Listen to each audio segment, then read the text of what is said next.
और स्वागत है आपका मुनाफे की मंडी में, जहां हम आपको कमोडिटी मार्केट की तमाम बड़ी खबरें बताते हैं। साथ ही आपके लिए पोजिशनल और इंट्राडे कॉल्स भी लेकर आते हैं। साथ ही मंडियों का अपडेट भी हम आपको देते हैं। आज हमारे साथ 4 मेहमान हैं। धर्मेश भाटिया हैं एमिरेट्स एनवीडी से, दिनेश सोमानी जी हैं प्रो इंटेलीट्रेड सर्विसेज से, और वंदना भारती हैं एसएमसी ग्लोबल से। और साथ ही आगे हमारे साथ पूनम चंद गुप्ता होंगे, एनसीडीएक्स की हल्दी कमेटी के हेड हैं। चलिए, लेकिन सबसे पहले टॉप 10 खबरें देख लेते हैं कि आज किस तरह की चाल दिख रही है बाजार की। गोल्ड और सिल्वर की बात करें तो आज यहाँ पर दायरे में ही कारोबार दिख रहा है। चांदी हालांकि यहाँ पर कमज़ोरी ज़्यादा है, 71,500 तक आ गई है, लेकिन गोल्ड दायरे में है। क्रूड लगातार तेज़ी यहाँ पर दिख रही है, $92 के ऊपर ब्रेंट क्रूड का भाव आ गया है।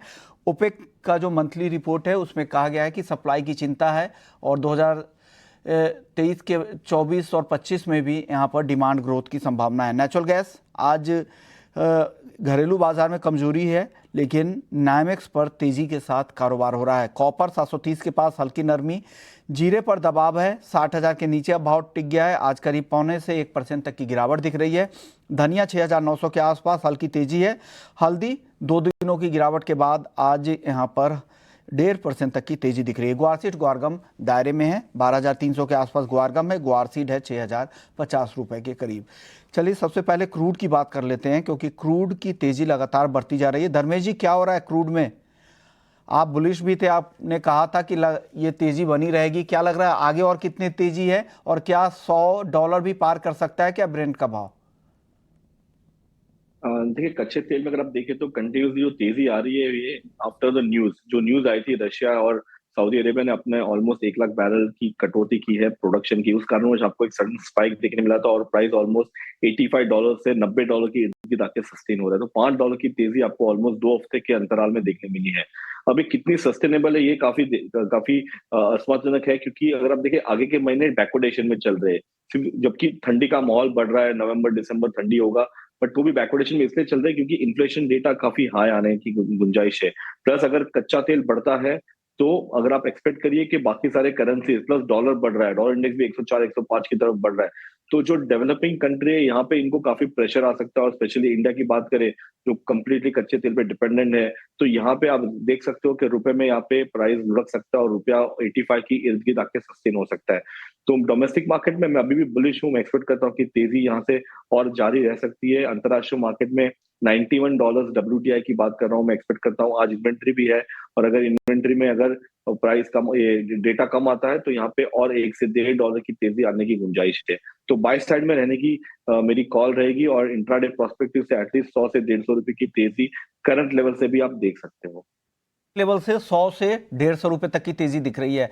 आप क्या सलाह देंगे सोमानी जी? क्या लग रहा है कच्चे तेल में कितनी तेजी आपको दिख रही है? आपकी कॉल क्या है? जी बिल्कुल, 7200 से ये तेजी चलती आई है, अभी 7390 के ऑलमोस्ट टेस्ट कर चुका है मुझे लगता है। थोड़ा सा यहाँ पे कूल डाउन होता मुझे नजर आता है। मुझे लगता है कि 7310 7320 की अगर रेंज मिलती है तो वो एक मुनासिब और बेटर लेवल रहेगी बाय करने के हिसाब से। 7310 20 में अगर बाय करो तो मुझे लगता है दरवेज जी का टारगेट वहां से निश्चित रूप से जल्दी आ जाएगा। वंदना जी, आपकी कॉल क्या है कच्चे तेल पर आज? मुझे भी यहाँ पे बाइंग साइड में लग रहा है विश्व मोहन जी, और एक रीजन ये भी है कि यूएस का जो क्रूड इन्वेंट्री है वो मल्टी ईयर्स लो पे यहाँ पे फिर से आ गया, तो ये कंसर्न है। जबकि यहाँ पे जो पीक सीजन है वो आना बाकी है यहाँ पे, और कटौती जो सऊदी अरेबिया का हुआ वो एक अपसाइड जो सपोर्ट है वो देता रहेगा। यहाँ पे 73 75 के करीब यहाँ पे बाइंग रहेगी मेरी, और 7450 तक मुझे लग रहा है कि अपसाइड तक एक बार ये जा सकता है। इसके लिए स्टॉप लॉस लगाना होगा 7345 का, और मुझे लग रहा है कि 7450 के करीब एक रेजिस्टेंस जो है वो ये कमोडिटी फेस कर सकती है, और वहां से हल्का फुल्का करेक्शन जो है वो आ सकता है। ओके, यानी कच्चे तेल को लेकर ये व्यू है। नेचुरल गैस आज हालांकि दायरे में कह सकते हैं इंटरनेशनल मार्केट में तेजी है, और लग रहा है कि डिमांड अगले 2 हफ्ते ज़्यादा रहेगी, इस तरह की रिपोर्ट आ रही है। क्या लग रहा है धर्मेश जी, नेचुरल गैस को लेकर किस तरह की चाल आपको दिख रही है? क्या करना चाहिए ट्रेडर्स को? देखिए, नेचुरल गैस की बात करें तो कल शाम के सत्र में ऑलमोस्ट 6.5% की एक अच्छी खासी तेजी देखने मिली है। ये काफी चंचल कमोडिटी है और इसमें वॉलेटिलिटी काफी हाई रहती है। प्लस सीजनल कमोडिटी भी आप कह सकते हो इसे, जब अक्टूबर से लेके जनवरी तक के महीने में यहाँ पे मार्केट हमेशा पीक आउट हो जाता है। तो यहाँ पे मैं छोटी अवधि के लिए अगर आप देखिए इंट्राडे प्रोस्पेक्टिव से यहाँ से एटलीस्ट 10 से 15 रुपए की तेजी आने की गुंजाइश काफी हाई है। मैं रेकमेंड करूंगा कि आप डिप पे बाय करके चल सकते हैं। जब तक मार्केट 200 रुपए के ऊपरी स्तरों पर सस्टेन होता है तब तक तेजी बरकरार रहेगी इसकी। ओके, नेचुरल गैस पर आपकी कॉल क्या है वंदना जी, आप क्या सलाह देंगी नेचुरल गैस में? मुझे लग रहा है कि अभी एक करेक्शन आ रहा है, लेकिन फिर से एक बाइंग जो है डिप पे वो यहाँ पे आ सकती है, तो 228 के करीब बाइंग में बने रहना है। 235 का यहाँ पे टारगेट होगा, स्टॉप लॉस यहाँ पे लगाना होगा 225.5 का। और अगर एक बार मुझे लग रहा है कि ऊपर की तरफ नेशनल गैस में 242 से ऊपर की क्लोजिंग हो जाती है विश्व मोहन जी, तो एक अपसाइड यहाँ पे फिर से देखने को मिल सकता है, जो कि अभी फिलहाल एक रेजिस्टेंस की तरह है। गोल्ड और सिल्वर की चाल देख लेते हैं। हालांकि चांदी की गिरावट अब बढ़ रही है, अभी 71,300 के आसपास चांदी आ गई है, करीब करीब 600 रुपए की गिरावट यहाँ पर दिख रही है, 560 रुपए की। और गोल्ड में हल्की नरमी है 58,500, लेकिन धीरे धीरे नीचे की तरफ जो मूव है वो नीचे की तरफ का है। धर्मेश जी, क्या हो रहा है? अहम डेटा भी है आज, सीपीआई काफी क्रूशियल डेटा है जिस पर फेड की नजर होगी, कल पीपीआई डेटा है। इस अहम डेटा से पहले किस तरह की चाल आपको दिख रही है गोल्ड और सिल्वर में, क्या करना चाहिए? देखिए, मैं बुलियन पार्क में थोड़ा सा मंदी में हूं। मैं एक्सपेक्ट करता हूं कि यहाँ पे प्रेशर बरकरार रह सकता है। एक मेजर कारण है कि डॉलर इंडेक्स कंटिन्यूस बढ़ रहा है। प्लस अभी यहाँ पे 14 तारीख को फिर से एक न्यूज है कि अगर इंटरेस्ट रेट बढ़ाने की बात चल रही है, अगर फेड फिर से इंटरेस्ट रेट बढ़ाता है तो डेफिनेटली यहाँ पे आपको सोने में ज्यादा प्रेशर देखने मिल सकते हैं। आज के तारीख में अगर आप देखिए तो स्टर्लिंग हो या आप डॉलर बोलो, 6-6.5% कॉस्ट ऑफ अगर बोरोविंग है। इतने हाई कॉस्ट ऑफ बोरोविंग में मेरे हिसाब से मार्केट में आप यहाँ पे कोई निवेश करने की कोई शक्यता ही नहीं है, क्योंकि आप या तो इक्विटी में डालोगे या आप फिक्स डिपॉजिट या बॉन्ड में डालोगे। गोल्ड की शाइन या जो चमक है वो कम इसलिए पड़ रही है क्योंकि डॉलर इंडेक्स और जो रेट से कंटिन्यूस बढ़ते जा रहा है और ना कोई मार्केट में जियोपॉलिटिकल टेंशन अराइज हो रहा है। तो ये जो प्रेशर है वो रह सकता है बरकरार। मुझे लगता है कि छोटी अवधि में 1880 1885 के लेवल्स आपको अंतरराष्ट्रीय मार्केट में देखने मिल सकते हैं। डोमेस्टिक मार्केट की बात करें तो यहाँ से और 1,000 रुपए की संभावना है मार्केट में नीचे डिप आ सकता है। जिन्हें बाय करना है मैं वेट एंड वॉच की सलाह दूंगा, क्योंकि आगे के महीने दिवाली होंगे तब शायद फिजिकल बाइंग हो सकती है, बट करंट लेवल पे मार्केट प्रेशर में रहेगा और प्राइस यहाँ से और लुढ़क सकता है। ओके, वंदना जी, आपको क्या लग रहा है किस तरह से प्ले करना चाहिए अभी मौजूदा माहौल में? और ये जो गिरावट आई है गोल्ड की, क्या लग रहा है आपको, क्या समझदारी होगी खरीदारी गोल्ड की मौजूदा स्तरों पर? गोल्ड में मुझे लग रहा है कि कल एक थोड़ा सा डिफाइनिंग मूव आया था, कल के करेक्शन के बाद एक करेक्शन जो है फर्दर यहाँ पे बनता हुआ दिख रहा है। मेजर सपोर्ट मुझे लग रहा है कि 58,200-100 के करीब है, इसको तोड़ता तो फर्दर वीक हो सकता है। आज के दिन के लिए मुझे लग रहा है कि 58,550 के करीब एक सेलिंग इनिशिएट करना चाहिए। ज्यादा लंबा टारगेट नहीं रखना होगा, 58,350 का टारगेट रख सकते हैं। स्टॉप लॉस लगाना होगा 58,650 का। और मुझे लग रहा है कि ये यील्ड यहाँ पे बढ़ रहा है, उसका भी एक इम्पैक्ट आ रहा है। लेकिन शाम के सत्र में ये भी ध्यान में रखना होगा कि इन्फ्लेशन डेटा यहाँ पे बढ़ के आने की उम्मीद है, तो हो सकता है कि हमारा जो डाउन साइड है गोल्ड का वो आज के दिन में लिमिटेड हो। ओके, ये जो डाउन साइड है वो लिमिटेड होगा, क्योंकि महंगाई के जो नंबर्स आने वाले यूएस सीपीआई के वो बढ़कर आने वाले हैं जुलाई के मुकाबले, ये अनुमान है। और कोर सीपीआई में भी बढ़ोतरी की संभावना लग रही है, क्योंकि जिस तरह से फूड और एनर्जी प्राइसेस बढ़े हैं उसका दबाव वहाँ दिख सकता है। वरना जी, चांदी को लेकर क्या कॉल है, क्या टारगेट, क्या स्टॉप लॉस है? जी, चांदी में बहुत क्रूशियल लेवल है विश्व मोहन जी 70,000 का, उसको जब तक नहीं तोड़ता है तब तक यहाँ पे बहुत ज्यादा वीक नहीं लग रही है, क्योंकि करेक्शन इसमें ऑलरेडी आया है। तो आज के दिन के लिए मुझे लग रहा है कि 71,550 के करीब सेलिंग इनिशिएट करना चाहिए। 71,150 का टारगेट होगा। स्टॉप लॉस यहाँ पे लगाना होगा 71,700 का। तो इसमें सेलिंग प्रेशर तो है, लेकिन मार्जिनल सेलिंग प्रेशर है यहाँ पे। यानी दोनों एक्सपर्ट्स अब तक, वंदना जी और धर्मेश जी, दोनों की कॉल गोल्ड और सिल्वर में बिकवाली की है। लेकिन स्टॉप लॉस का ध्यान रखिएगा, क्योंकि इस बार जो डेटा है काफ़ी अहम डेटा आने वाले हैं पूरे ही हफ्ते में। यूएस ही नहीं, चाइना के भी कुछ अहम डेटा आने वाले हैं। तो क्योंकि ये प्रीशियस मेटल्स के साथ साथ इंडस्ट्रियल मेटल भी है चांदी, तो उसका असर भी चीन के डेटा का भी रहेगा, क्योंकि वहाँ पर इंडस्ट्रियल एक्टिविटीज़ के डेटा आने वाले हैं, रिटेल सेल्स के डेटा आने वाले, होम सेल्स प्राइसेस के डेटा आने वाले हैं। तो पूरा हफ्ता काफ़ी लोडेड रहेगा। कल ईसीबी की बैठक भी है और देखते हैं क्या कुछ होता है। सोमानी जी, आपकी कॉल क्या होगी? टारगेट और स्टॉप लॉस दोनों ही काउंटर में बताइएगा, गोल्ड और सिल्वर में। जी, मुझे लगता है जैसे इन्फ्लेशन डेटा एक मेजर कंसर्न रहेंगे और ढेर सारे डेटा जो आपने बताया आने वाले समय में मार्केट को वोलेटाइल रख सकते हैं। ऑलरेडी काफी मंदी आ चुकी है। मुझे लगता है कि शाम का अगर डेटा तो एक जोरदार डिप आ सकता है। 70,950 के आसपास सिल्वर एक डिप देगी, वहां से पुल बैक रैलीज आने की संभावनाएं हैं। हालांकि काउंटर, जैसे सभी एनालिस्ट ने कहा कि काउंटर थोड़ा सा वीक लगता है, बट एक पुल बैक के लिए मुझे लगता है 70,950 में खरीदारी करके 71,700 71,800 का लेवल अपसाइड हमें देख सकते हैं। सेम गोल्ड में मुझे लगता है कि वीकनेस परसिस्ट है। नीचे में मुझे लगता है 58,350 तक ये आने के चांसेस है, लेकिन वहां एक शॉर्ट टर्म खरीदारी करके 58,600 तक का टारगेट देखा जा सकता है। ओके, तो गोल्ड और सिल्वर को लेकर ये व्यू। लेकिन मेटल्स की अब बात कर लेते हैं। एल्युमिनियम आज सपाट है 201 रुपए पे, कॉपर 730 रुपए 80 पैसे पे फिलहाल दिख रहा है, हल्की नरमी यहां पर दिख रही है। लेड में चौथाई से आधे % की गिरावट है 186 रुपए 50 पैसे पे। जिंक 220 रुपए पे, चौथाई फीसदी से ज्यादा की गिरावट यहां भी दिख रही है। वंदना जी, मेटल्स में क्या पसंद आ रहा है आपको? जी, मेटल्स से मुझे लग रहा है कि थोड़ा-सा सेलिंग प्रेशर जो है वो यहाँ पे कंटिन्यू रह सकता है कल के सत्र के बाद। तो आज मुझे ज़िंक पे लग रहा है कि सेलिंग करना चाहिए, 220 पे सेलिंग करना चाहिए, 218 का टारगेट होगा, स्टॉप लॉस लगाना होगा 221 का। और काफ़ी दिनों से ये कमोडिटी 217 से लेके ऊपर की तरफ 221-22 के करीब ट्रेड कर रही है। तो रेंज में है, लेकिन यहाँ पे बायस जो है वो डाउनसाइड का रहेगा। लग रहा है 220 पे बेचने की सलाह। करंट लेवल ये है, इस लेवल पे आप बेचे। 218 का टारगेट, 221 का स्टॉप लॉस जरूर लगा लीजिएगा। दिनेश जी, आपको क्या पसंद है, जिंक या कॉपर? क्या करना चाहिए, कौन सी ट्रेड लें आज? मेरा एक बिल्कुल विपरीत कॉल है वंदना जी से। मेरा 219 रुपया 60 पैसा में जिंक बाय बनता है मेरे हिसाब से। जो नीचे से रिकवरी आई है 17 रुपए 60 पैसे से, ऊपर में 24 रुपए जाके दोबारा ये 20 रुपए के आसपास आया है। तो 219.60 के आसपास मुझे लगता है खरीदारी करनी चाहिए। शॉर्ट टर्म 217.60 का स्टॉप लॉस लगा के 223.70 का इसमें टारगेट हम देख सकते हैं। ओके, यानी दिनेश जी की कॉल खरीदारी की है, वंदना जी की बिकवाली की। अब धर्मेश जी आप बताइए, 50-50 मामला हो रहा है, कॉन्ट्रा कॉल है जिंक में। आप पहले जिंक में बताइए, फिर कॉपर में बताइएगा।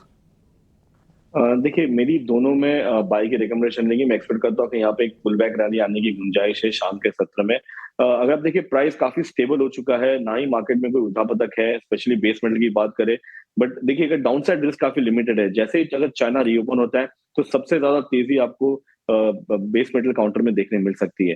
तो मैं डाउनसाइड रिस्क के लिमिटेशन के कारण और मार्केट में स्टेबिलिटी के कारण मैं बाई की सलाह दूंगा।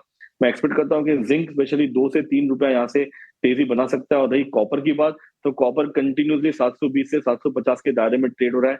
अगेन 730 का लेवल है, यहाँ पे फिर से मैं बाई की सलाह दूंगा। मैं एक्सपेक्ट करता हूँ कि यहाँ से एटलीस्ट 10 रुपए की तेजी आपको कॉपर के प्राइस में भी देखने मिल सकती है। ओके, यानी कॉपर में यहाँ से ज़्यादा तेज़ी दिख सकती है, 10 रुपए की तेज़ी यहाँ से दिख सकती है। लेकिन जिंक पे दो एक्सपर्ट्स को लगता है कि बाई करने का, लेकिन वंदना जी को लगता है सेल का। लेकिन जो टारगेट है वो छोटा है, इसलिए अगर उस टारगेट के साथ प्ले करना है तो स्टॉप लॉस का ध्यान रखिएगा, तभी आप इसमें एंट्री करें, क्योंकि कॉन्ट्रा कॉल भी आ रहा है। दोनों तरफ के कॉल है, तो कन्विक्शन तीनों एक्सपर्ट्स को लेकर अलग अलग हैं। चलिए आगे बढ़ते हैं, अब बात कर लेते हैं एग्री मार्केट की। और एग्री मार्केट में सबसे पहले हल्दी की बात करते हैं, क्योंकि हल्दी में आज अच्छी तेज़ी दिख रही है। 2 दिनों में काफ़ी गिरावट दिख रही थी।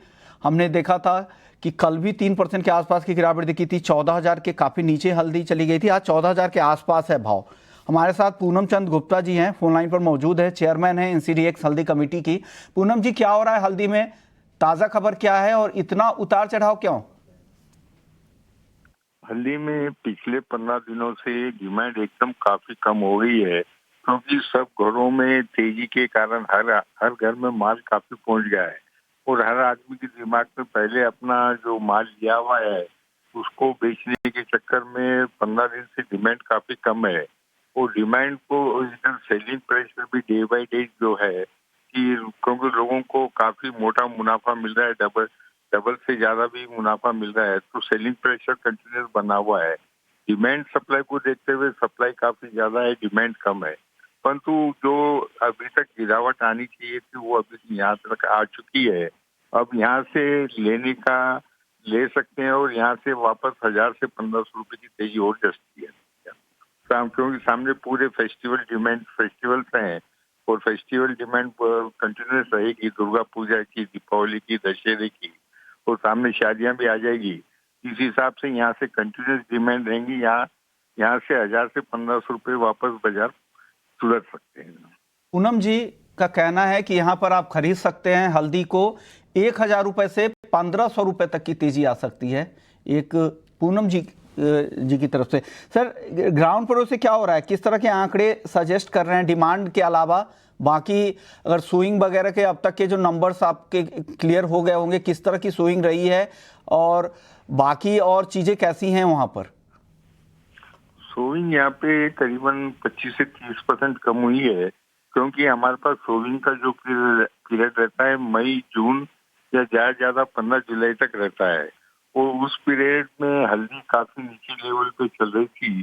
60 से 65 के भाव का उस टाइम पे बाजार था। इस भाव में कोई भी किसान सोविंग करने में इंटरेस्टेड नहीं था। इसके लिए वो लोग दूसरे क्रॉप पे डाइवर्ट हो गए थे, जैसे सोयाबीन है या कॉटन है, चिल्लीज है। उसके वजह से सोविंग को जो 30% कम हुई है। और सेकंड, ये जो एक महीने में अभी अपने जो मौसम भी है बरोबर सूटेबल नहीं रहा, कहीं पानी है कहीं सूखा पड़ रहा है, उसके वजह से भी 5-7% क्रॉप कमी हुई है।